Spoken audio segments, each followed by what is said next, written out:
On s'était rencontrés dans l'immeuble. Je l'ai remarqué un jour où il me parlait. En fait, je voyais que sa bouche.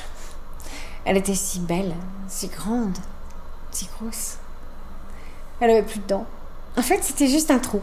Un trou béant, un trou dans le vide. C'est pas venu d'un seul coup comme ça. C'était bizarre. C'était pas tout le temps. C'était juste de temps en temps. Juste sa bouche, juste un trou qui engouffrait tout. Et puis après, la vie repartait comme avant. Je me suis pas rendu compte tout de suite qu'il était malade. Vous savez, je pense à plein de trucs toute la journée. J'ai des tas d'idées en cours, des tas de projets, ouais.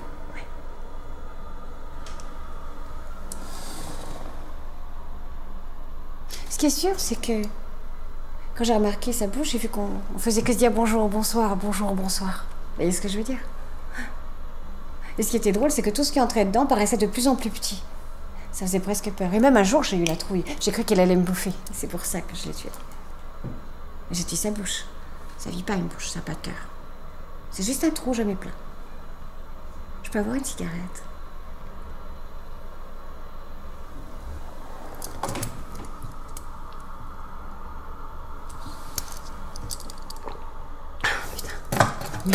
Mais ça va, c'est pas grave. Je peux avoir un avocat, là. J'ai des droits, moi aussi. En plus, j'ai même pas fait exprès. Vous auriez fait pareil à ma place. Vous m'avez déjà bouffé la moitié de la peau. Vous croyez que je me suis amusée à faire ça toute seule? Au début, il disait qu'il prendrait que des petits bouts. Comme ça ferait jamais mal. Je parle. Ça use. Un petit bout par-ci, un petit bout par-là. Ça fait mal. Enfin, un jour, il a décidé d'arrêter de manger. Je crois qu'il pensait que sa peau allait repousser. Moi, ma peau, elle repoussait, mais c'est normal, j'étais vivante. Lui, c'était qu'une bouche. Enfin, là où ça m'a fait un choc, c'est quand j'ai plus entendu ce bruit, ce truc un peu bizarre. Quand il mastiquait. Ah oui, ça, c'était pénible.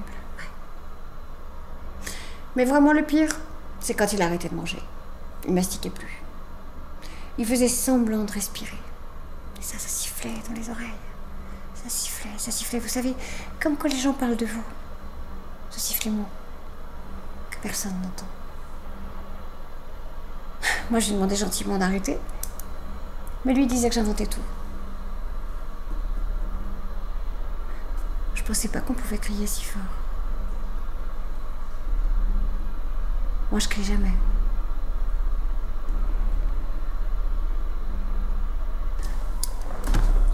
C'était peut-être qu'une coïncidence. En tout cas, c'était pas de ma faute si c'était qu'une bouche. S'il m'avait mangé, on aurait fait quoi?